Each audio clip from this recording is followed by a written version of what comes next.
Our great and almighty Father, we come to you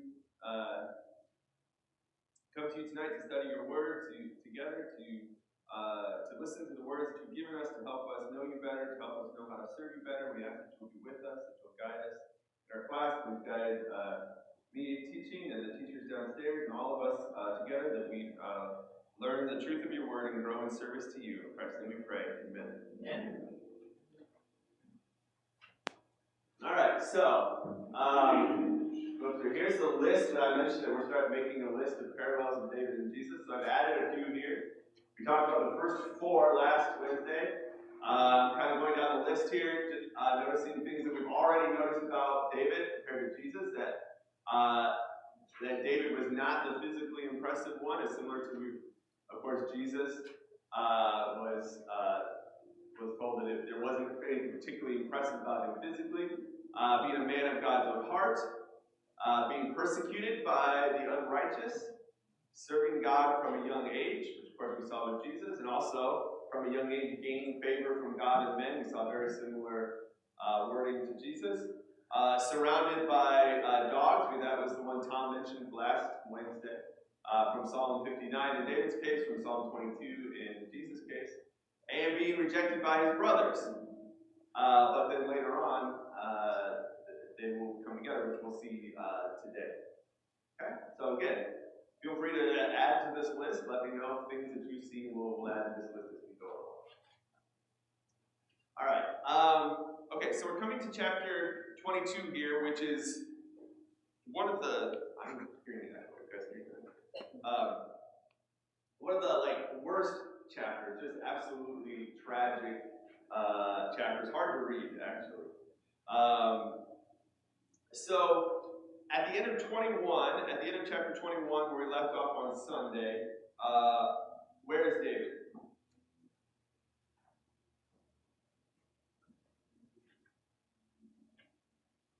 Yes, here.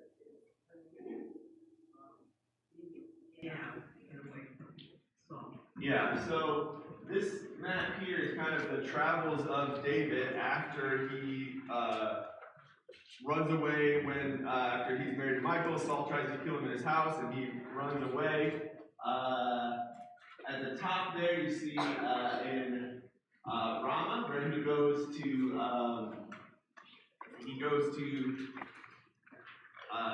Samuel at Ramah, and then we see him go to Nob there, the circle number 4. That's where the priests were. And then from there, at the end in chapter 21, he goes down to, at the end of chapter 21, he actually goes to Philistine territory. He tries to kind of hide out in Philistine territory, but they recognize him, and so he gets scared, pretends to be insane, and then in chapter 22 here, we see he departs from there and escapes to the cave of Adullam, which is the number 6 there. So Gath is number 5 there, Philistine territory. Now he comes back into Israel's territory at the cave of Adullam. So, who comes to David there? Who gathers to David there at the cave of Adullam? I'm sorry? Okay, his family. All right, so we're told his brothers and all his father's house gathered down to him, which, as I mentioned previously, his brothers were pretty hostile to him when he was younger, but apparently now they're gathering to him, maybe for safety. Seems that way. Okay, who else? Yes, Denise. People who were indebted, people who were wanted for something. Yeah. Okay. All right. So people who are outcasts in some way. Okay. People who are in distress. People who are in debt. It says those who are bitter in soul. Okay. So in some way, people who are being mistreated, people who are being outcast. It's interesting. People who are in debt. You know, when we went through the law of Moses, did the law of Moses have rules for how to, when people were in debt, even if they were in above their head, as we would say? It did, okay? Including they might have to be a servant, but that would be for a very limited time, right? They would be released every 7 years. So I don't know, apparently it seems like maybe that's not being followed here or what, but these type of people are being gathered to David. Okay? So it's interesting that we've seen Saul at this point is really an oppressor to his own people. Okay? And David is saving them, which is interesting because David's the one on the run, right? He's literally running for his life, and yet these people are gathering to him, and he's, watching over them, saving them. They're kind of becoming part of his, clan, so to speak. So we're told that at this point, there's 400 men with him as he's going around, but he's still going to be traveling around. Okay, so where does he go after that? In verse 3. Mizpah, which is in Moab, okay? So, he goes all the way down here to Moab territory, across on the other side of the Dead Sea. Okay, so kind of a long journey, but what is he doing there? Yeah, okay, so he's taking his parents over to Moab and asking the king of Moab to watch over them. Okay? Why would he go there? Why would he have to go all the way to Moab? Because Ruth is his great-grandmother. Yeah, okay, so this is actually family, all right? So Ruth, of course, was a Moabite. And so, obviously, we think of David from Judah, and that's true, but on, his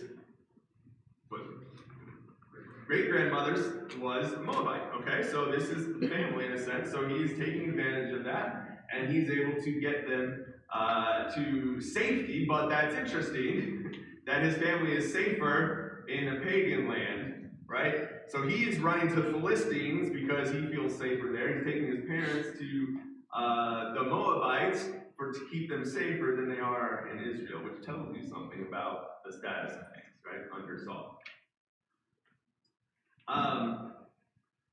All right, but David here, we see the main lesson here is that he's honoring his parents. Okay, remember back in chapter 17, verse 12. So this is back at with the giant, with Goliath. We were told that Jesse was very old. All right, advanced in years. So his parents are older, and now even more time is advanced. And so he's taking care of them, just as was in the law, the 5th commandment, right? Honor your father and your mother. And the point of it there is that it may go well with you. Okay, so he is keeping that commandment, and God blesses the people who specifically keep that commandment. All right, so God is, of course, blessing David, and will continue to bless David. Notice, what does he say when he's talking to the king in verse 3? He says, "Please let my father and my mother stay with you till I know what God will do for me." What's interesting about that? Anything about the way he words that sentence? Yeah, Kevin. That he's waiting. He's waiting, okay, so patience, yes, okay. He knows what God is going to do. Yeah, what God will do for me, right? He's expecting God's blessings, God to take care of him. Despite all this terrible stuff that's happening, he's on the run for his life, and yet he's patiently waiting for God's blessing for him, right? Okay, but then we're told about this prophet Gad. So again, as I mentioned, we're starting to see prophets now. We started that with Samuel. We've seen the prophet Nathan. Now we're introduced to the prophet Gad. Comes and says, "Don't remain here. You can't stay here. You need to go back to your territory, back to Judah." And so we're told he goes to the forest of Beth. Okay, so the stronghold, it talks about David being the stronghold. We don't know exactly where that is. It could be Masada there, which is right just on the other side of the Dead Sea, so that's the number 8 there. But then he travels up to the forest of Bereth. Of course, that's more of a region, so we don't know exactly, but kind of up more just north of Hebron, somewhere in that area. Okay, where the number 9 is. Okay, so that's where David is, and then the scene shifts back to Saul and he is at Gibeah, verse 6. So we're told about Saul. He's sitting under the tamarisk tree, and what does he have with him? Spear. With a spear in his hand. All right, he's always got the spear by him. Right now, he's got the spear right in his hand. Okay. and he's surrounded by his servants. Is there anything weird about that? Seems like that is his usual thing that he Yeah, it's his usual, but he's surrounded by all his own guys, right? Why does he need the spear like literally in his hand? Kind of seems paranoid, right? And that's going to be completely confirmed by what he's talking about, okay? So we see extreme high level paranoia here, okay? So he's going to talk, so he is going to throw himself a little pity party here, feel sorry for himself because everything's so hard for him as the king, obviously. And what does he say? What does he say to his servants?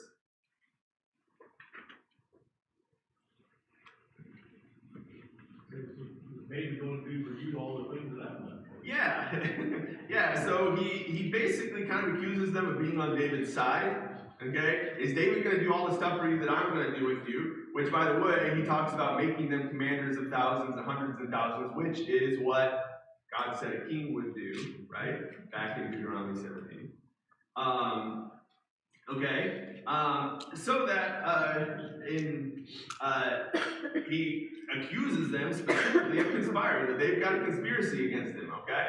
In verse 8, nobody told me about Jonathan's covenant with David. Nobody tells me. My own son makes a covenant with David. Nobody tells me. It's a conspiracy. Everybody's against me, and no one is sorry for me. How come none of you guys feel sorry for me? Don't you know how bad my life is? No, why doesn't anybody feel sorry for me? Okay? And then he says, my servant is lying in wait against me. Which is an interesting phrase. I think the assumption there is he's talking about David. It has to be, and in fact maybe confirmed by what he says later. But is David lying in wait, like out there to get him? No. David's done nothing again to even hint at doing it. David's done nothing but good for him, in fact. Okay? But he somehow has this idea that David is out there to get him. Okay? And so much so that he's paranoid that all of his own servants are on David's side. Okay? So it's just, we talked about the fact that it's like he just goes insane. And to some, it doesn't make any sense what he's doing. Okay?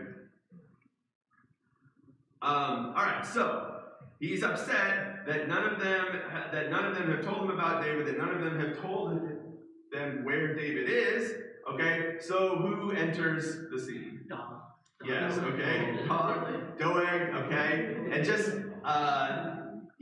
it's the way this is written, it's like a movie, really, honestly. It's a terrible story, and yet it is written in an amazing way, because it's literally like a movie. The guy's name is Doeg. You just kind of get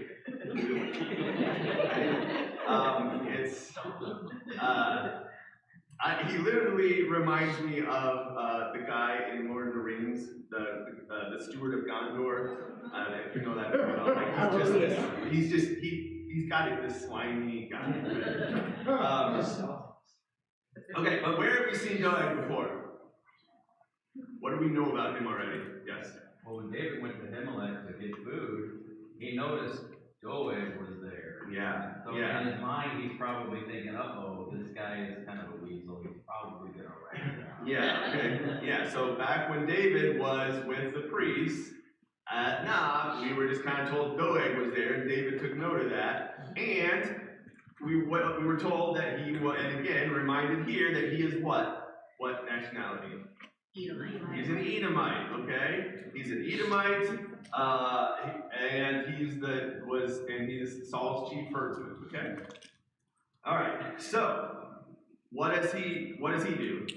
Rats them out. Yeah, rats him out. Hey, well, all these guys saw, they're not on your side. I saw David with the priest at Nob, okay? And he gave him the sword of Goliath, and he gave him food, okay? So Saul summons Ahimelech and all the priests of Nob to come up to them. They come up to him and then to Gibeah. As we saw on the map, it's not far, but they all come up to Saul at Gibeah. Okay. So this is a chart, so we need to understand what we're kind of who these priests are, okay? So if you have Aaron, and remember, of course, this is his Eleazar and Ithamar are his third and fourth sons after his first two sons died, okay? And then from Ithamar, it's Eli, right? From the judges. Eli, of course, had two sons, Hophni and Phinehas. They have died, okay, as part of their judgment because they were evil.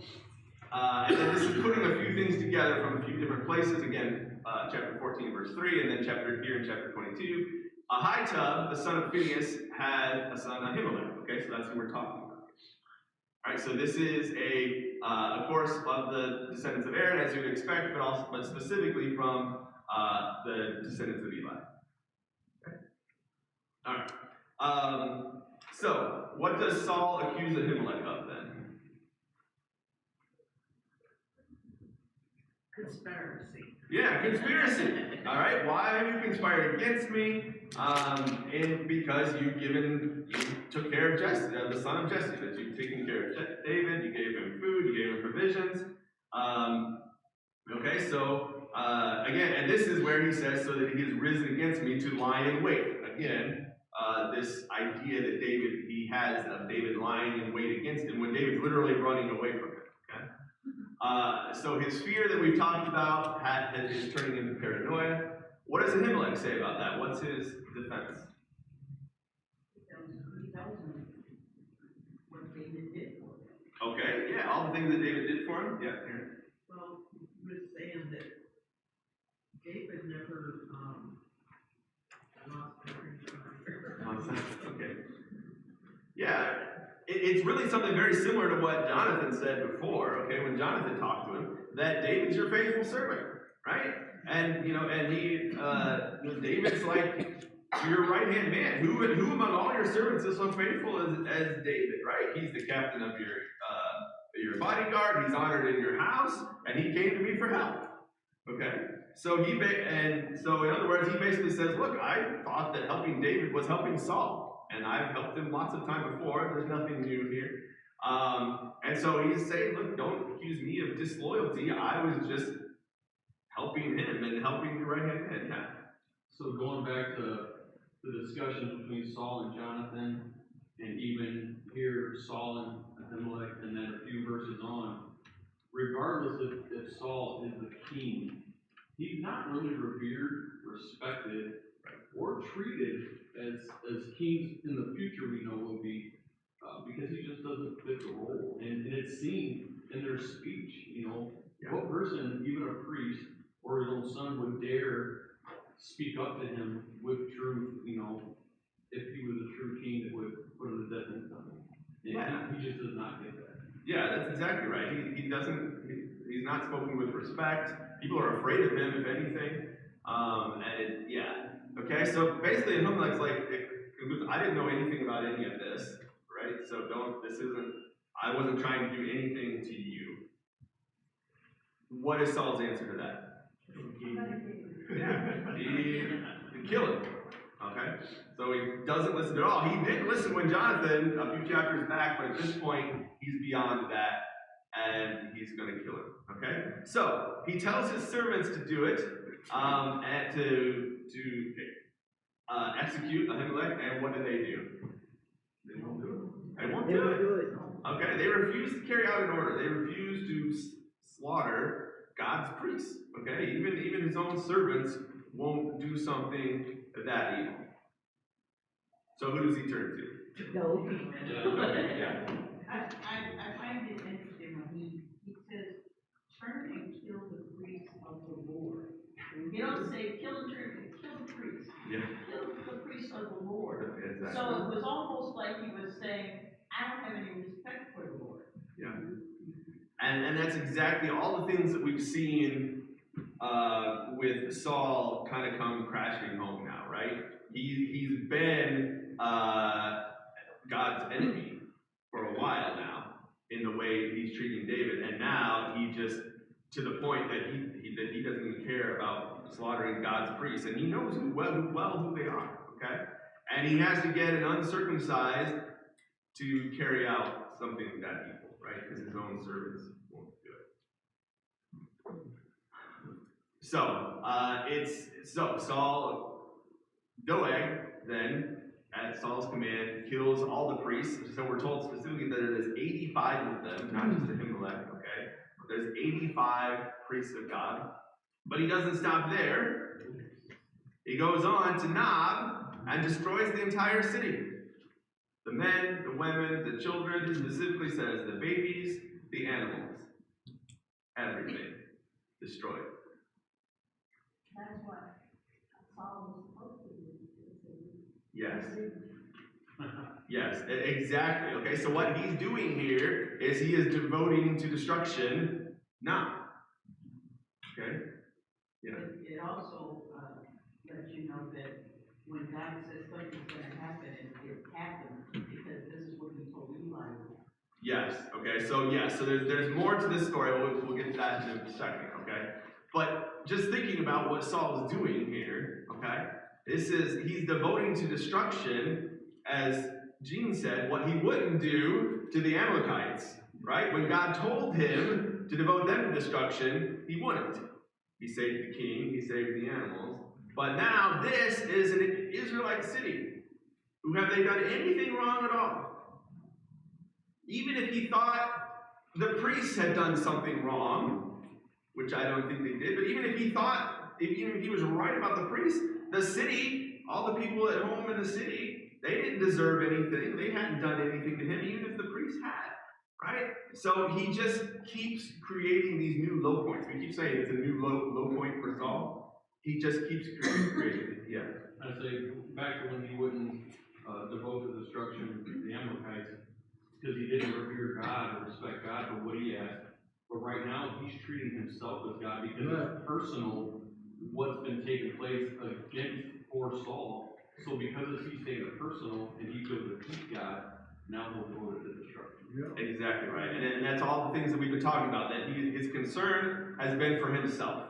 Throughout the time when God tried to warn him, right? Even when God sends him warnings and sends consequences to him, even then, Saul's concern is always for himself. And to this point, his evil has just gone unchecked. I mean, if there was a foreign king, a Philistine, or someone else that did this, right, came to an Israelite city and slaughtered the priests and completely destroyed, they would be one of the worst villains in the Bible, right? I mean, this is completely horrible. It's unspeakable, and yet it's the king of Israel that's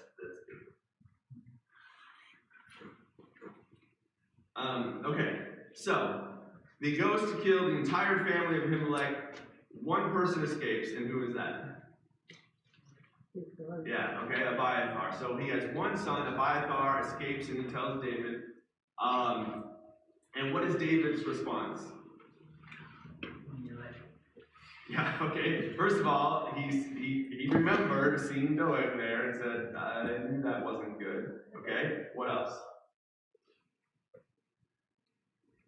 He's hunting you like he's hunting me, but for the sake of it. Yeah, okay. All right, so verse 23, he tells him he's safe. What about the end of verse 22 there? I have occasioned the death of all the persons of your father's house. So David takes some responsibility for what happens here. Why would this be partially David's fault?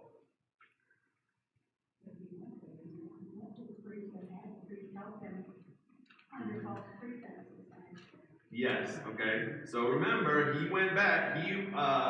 Back in chapter 21, he went to the priests, okay? But it wasn't just that, he deceived them. Yeah. When he went there, remember he said that he was on the mission from the king, and it was a secret mission, and so he deceived them. Okay? And very possibly, had they known the truth, obviously there's a reason he deceived them, because had they known the truth, they might have acted differently. And so he ended up getting them in trouble. And so imagine if you're David hearing about this and knowing that he had some responsibility because of his own actions. Okay? And as he does, he immediately owns up to it, right? He doesn't try to whitewash it or anything. He owns up to it, but I mean that's bad. You would feel terrible that you were part of it. Not Saul is the cause of it, but that he was a part of it. Okay, and his sin, his lie, was a part of that. Okay, but Well, and I'll just say this. I do think maybe this is somewhat of a turning point for David in terms of deception. We see in some of the Psalms that him talking about truth and God hating lies. And there's a reason why I think when you read that. All right, but he offers protection to Abiathar then, which is what he does. Right? He takes people in, as the people who are on the run, the people who are running from Saul. He takes them in, and Abiathar is then part of it. Okay? So, we come back to the point that Anise was making about the prophecy to Eli. So let's go back to 1 Samuel chapter 2. All right, all the way back to 1 Samuel 2. And so let's just go ahead and read in verses 30 through 33, because this is a big part of what's going on here. 1 Samuel chapter 2. So this is, remember, when God rejects Eli and rejects his household because of his sons, because of their evil. All right? And starting in verse 34, we know that's where he talks about Hophni and Phinehas, and they will die, and that's already happened. But I want to read verses 30 through 33. So I'm going to go ahead, Pam. Therefore the Lord God of Israel declares, I promise that your house and the house of your father should go in and out before me forever before. But now the Lord declares, far be it from me, for those who honor me I will honor. For those who despise me shall be lightly esteemed. Behold, the days are coming when I will cut off your strength and the strength of your father's house, so that there will not be an old man in your house. Then distress you will look with an envious eye of all the prosperity that shall be bestowed on Israel, that there shall not be no old man in your house forever. The only one of you whom I shall not cut off from my altar shall be spared, lifting his eyes out of grief of his heart, and all the descendants of your house shall die of the swords of men. As this shall come upon your two sons, Phinehas and Hophni, and shall be signed to you. Both of them shall die on the same day. Okay. So, the first part of that is that Eli's line as high priest was going to end. And specifically, he says that there will be no old men in your house. Okay? And specifically, then he says, only one of you shall be spared to weep his eyes out. Well, now we come to chapter 22. Who's that? Who's the one person spared? Abiathar. And he says, all of the rest, and all the descendants of your house shall die by the sword of men. In other words, they'll die by the sword of Doeg. So this prophecy that every one of his house will die, that this is when that's carried out here in chapter 22. Okay, not having an old man in your house, and only one man, Abiathar, and that one man is spared to weep his eyes out. Okay, so an incredible, incredible tragedy. So let me ask a question then. Who's responsible for this tragedy? Who's responsible for the death of the priest? First of all, who's the easy one? Who literally did it? Doeg. Okay? Doeg literally swung the sword. So obviously, Doeg is responsible for the death. But who else? You guys already mentioned Saul. It was at Saul's command. The whole thing was carried out from Saul. And so, obviously, he's responsible for it. All right? Who else? David. Okay, we just talked about it. David has responsibility because of his lie, and he drew them there. Who else? Yeah. Satan. Well, Satan, yes. Ultimately, Satan is all responsible for all sin. Okay. Yeah. Eli and his son. Yeah. Hophni and Phinehas, because of their sin, led to this whole thing. It's their sin and God's judgment on them that led to this. And somebody already said it, Eli. Because God didn't restrain it. God said because he didn't restrain his sons. And we talked about what that meant when we were back there. What would it mean under the law of Moses to restrain his sons? Yeah, they should have been put to death if they were evil and they were unrepentant. And how difficult, incredibly difficult that would be to bring your own sons to be stoned because they were evil. But if Eli had known the ultimate result, do you think he would have restrained his sons? You don't think so? You don't think even if he had known that this was the result, that his entire it paints a picture of him being lazy and Yeah, not caring, so I almost feel like, I don't know, I mean, maybe that's not giving him credit, but I don't think it was. I mean, any right-thinking person would, right? In other words, as bad as it is to bring your own sons to be killed because they are evil, well, first of all, they died anyway, and his entire lineage was cut off, and all these innocent people, an entire city of innocent people died because of what he did. You see? Sometimes God's law seems really hard, but not following his law is much, much harder. Right? Okay, Anissa and then Jean. Eli always reminds me of Hezekiah. Hezekiah was given many more years to live, but he was told what would happen, and he didn't care. Yeah. As long as it didn't happen to him, Yeah. he was fine with it. Yeah, which is similar to Nick's point. But here's the thing: the consequences of our sin affect other people too. Yeah. We can think, oh well, it's just me. If I want to sin, I'll take it upon myself. That's not the way it works. Okay, Jean? Yeah. Okay. Yeah. That's what I like about Ezekiel. When they got down to the time of Ezekiel, the father's not going to suffer for the son, son not going to suffer for the father. So the sin, they should die. So, like Adam, we suffer because of Adam. Cain suffered because of Ham. These other people suffer because of something their father did. So, the God, that's what God brought us to Jesus Christ so that we could get mercy. Yeah, that's right. It's not God's judgment doesn't go from the Son to the Father or from the Father to the Son, but the consequences very well might. Absolutely. Okay, yeah. Well, and I just think, for us, whether or not Eli would have restrained his sons knowing this, it's hard for us. I mean, this is the way I see so many people fall, is when their children decide to leave the Lord, or decide to teach false doctrine, and they don't want to stand up to them, they don't want to split in their family, they don't want to split the church, they hold back making a judgment on what God told them to do. And I think you and I haven't been in this position, and I hope we never are, but it would be so devastating. And yet to remember how much worse it will be if we don't. Yeah, exactly. If you don't follow God's plans, and even in smaller ways, right? Even when your kids are young, right? It's difficult.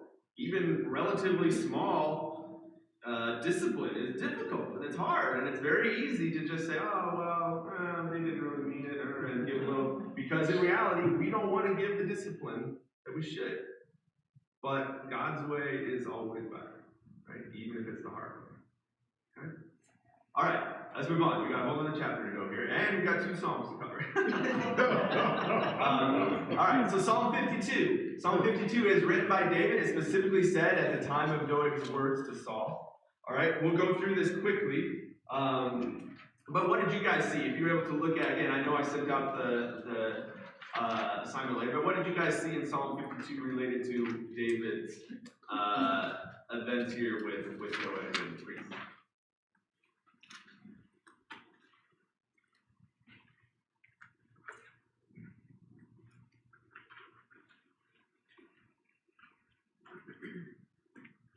Go ahead, Judy. Well, he starts out, before you both an evil, mighty man, that's Saul was a mighty man.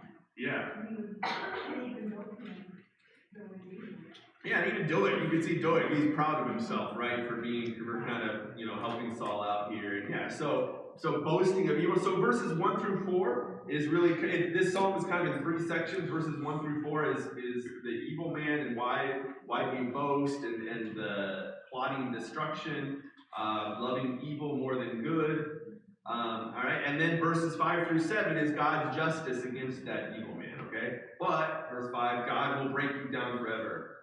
He will snatch and tear you from your tent. He will uproot you from the land of the living. Okay? And then verses 8 and 9 at the end is God is the faithful man. God's blessing, in this case on David, and David's thankfulness that God is blessing him. Okay? So, verse 8, but I am like a green olive tree in the house of God. I trust in the steadfast love of God forever and ever. All right, so there's a contrast here. There's 2 trees. Okay? There's Doeg, the evil man, verse 5, will be uprooted. Yeah. Okay? But the righteous man, verse 8, the one who trusts in God, is like a green olive tree. Alright, so it's strong, it's fruitful. Alright, so there's a contrast between the one who does evil and God, how God treats them, versus the one who is righteous and God treats them. Okay, so David is trusting that God to take care of the situation. As evil as it is, God is gonna, the evil is ultimately going to be uprooted. Other comments on Psalm 52? Again, we can spend a lot of time there, but just it's helpful to see the thought process when you see those Psalms. All right, back to chapter 23, 1 Samuel chapter 23. All right, so David, as we've seen, is over in the forest of Hereth. You see that the number 10 there is Keilah. So where David hears that the Philistines, they're right over kind of on the edge of Philistine territory there, that the city of Keilah is being attacked by the Philistines. So if an Israelite city is being attacked by the Philistines, who should go take care of that problem? Yeah, Saul should, okay, but of course, he's not going to. David's the only one who actually takes care of the Philistines. And David, I mean, David of all people, he's on the run. He doesn't have an army. He's out on his own with this, ragtag bunch of guys. But in verse 6, we're told that David can now inquire of God because Abiathar has come to him and he has an ephod. So, again, Saul's evil continues to work against him because now David can inquire of God through the ephod. So he does. He asks God what he should do about Keilah, this city being attacked by the Philistines. God says, go. You need to go save Keilah. David's men don't like that plan. Why? They're scared. Yeah, they're scared. That's going to put us more in danger. Right now, they're hidden out in the forest somewhere. If they go and save the city, then they're going to be outed, and Saul's going to know exactly where they are. Okay? So David inquires again. Should we really go? And God responds to say, yes, you should go save the city. So David obeys, despite the danger. David obeys. David wins the battle. Okay, exactly as God said he would. David saved the inhabitants of Keilah. Right, so again, David continues to be able to defeat the Philistines. Okay? But then what happens? Yeah, go ahead. I was going to say, we all know that he was a great warrior.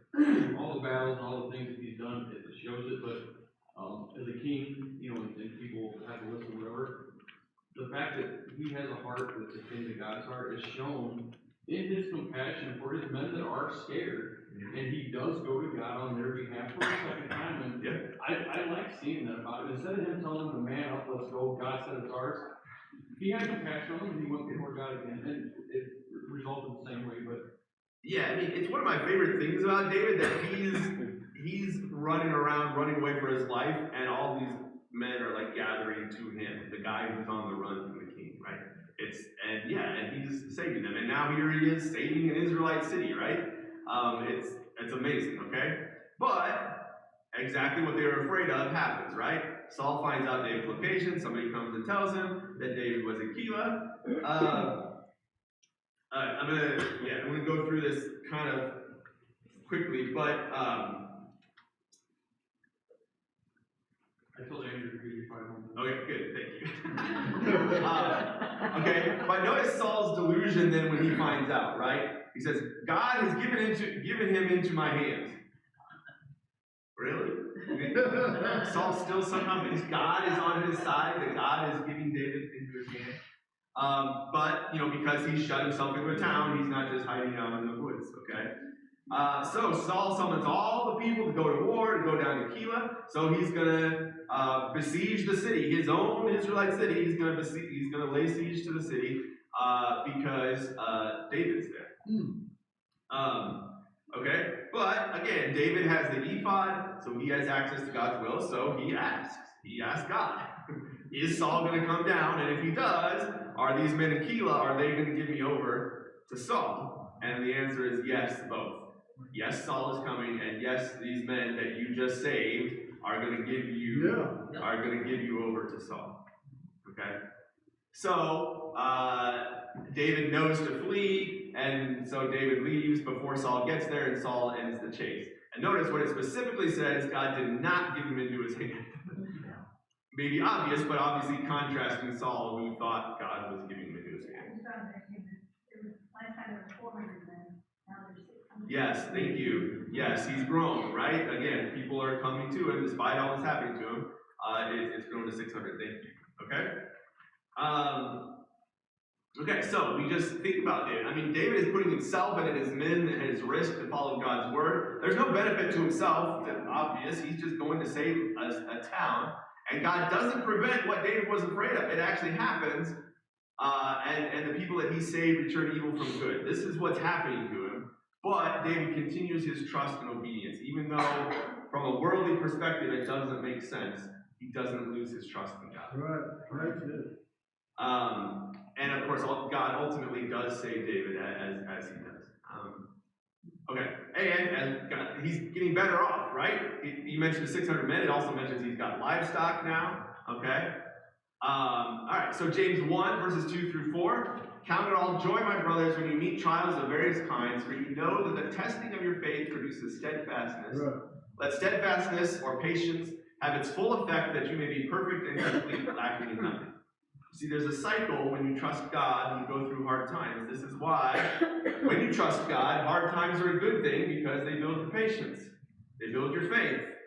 And then when you go through the next hard time, you can look back and say, oh, I remember when God saved me, when he got me through that time. Okay? And so that's why it talks about that you may become perfect and complete, lacking in nothing. If you didn't go through the hard times, that wouldn't be the case. Okay? All right. Going quickly through it. Okay, so he leaves Keilah and goes down to Ziph. And there we are told that, and who meets him there? Verse 16. Jonathan. Okay? Jonathan goes to find David. But I talked about this before, I'll go through it quickly. That Jonathan goes there to strengthen his hand in God. And I love this. I would spend tons of time on this. I've given a talk on it, so I won't. But I love that Jonathan goes out to him, don't be afraid. And notice he says, you're going to be the king. Even Saul knows it. Okay? You're going to be the king. Stay the course. God is with you. And he encourages him, helps him. Jonathan just continues to be an amazing example. As I've mentioned, he would have been a great king. And I mentioned this again, I mentioned this before. Who encourages the encourager? David is the one out there, right, saving everybody else, and all the ragtag people are coming to him, and all the discouraged are coming to him. He's the great encourager, but in this case, he's the one who needs encouragement. And I've said before, we need to think the same way. There are people amongst us, the elders, those who are great encouragers. They need encouragement at times too, and it's easy for us to not think that way and just kind of keep relying on the same people all the time. We need to not do that. So Jonathan's a great example. Okay? So this is the last recorded conversation between them. Okay? So it's sad in that sense. Alright. The Ziphites come and make a deal with Saul. David's amongst us. Alright, Saul is still delusional. And he says to the Ziphites, God will bless you for your compassion on me. Finally, someone who feels sorry for me. And so he acts like God is going to bless the Ziphites. Okay? But notice he says, but make sure, okay, I know he's amongst you, but you need to find out exactly where he is, because this guy's slippery, right? So tell me exactly where he is, and then I'll come down and come get him. And so then there's the story, which is kind of this great story. Saul and his army come down, and David and his men are on one side of the hill, and Saul and his men are on the other side of the hill, so they're literally like, it's about to happen. Saul's finally about to catch David, and a messenger comes out of nowhere and says, the Philistines are attacking, and so Saul has to call it off and go. Okay? Coincidence? Obviously not, right? Obviously God continued to take care of Saul, or continued to take care of David as he does. Psalm 54, we're told, is written exactly at this time when the Ziphites give David over to Saul. Again, it's a very similar one. He talks about strangers being against me, okay, probably talking about the Ziphites. Ruthless men seek my life, they have no concern for God. we were talking about Saul, and asking God to save him. Okay, and then, so the first half, asking God to save him, and the second half, trust and thanking God, almost like in advance. Like, I know you're going to save me, so thank you for the salvation that I know is coming. Okay. Okay, so that place then was called the Rock of Escape. All right. Applications for today, as we talked about, sin has consequences on other people around me. It's not just me. We talked about all the sins that contributed to the disaster at the priest and Nob. And even God's servants. When God's servants, like David, sinned, it contributed to what happened there. What encourager can I encourage today? Who can I look around and see is usually the one who's encouraging that I can go and strengthen in God? What a great phrase. To strengthen them in God. Okay? And then always trust God and always obey His way. Even when it doesn't make sense, even when I can't see the end, even when it doesn't look like it makes any sense, God's way is always right. And that's what trust is. That's when we really find out about if we really have trust and faith in God. And if we'll do that, then trusting God leads to more trust in God. And that's what we see today. All right, thank you very much. On Sunday, chapters 24 and 25, Psalm 57 and 142, and I think the assignment's already passed out, but if you didn't get one, Bill has assignments for Sunday.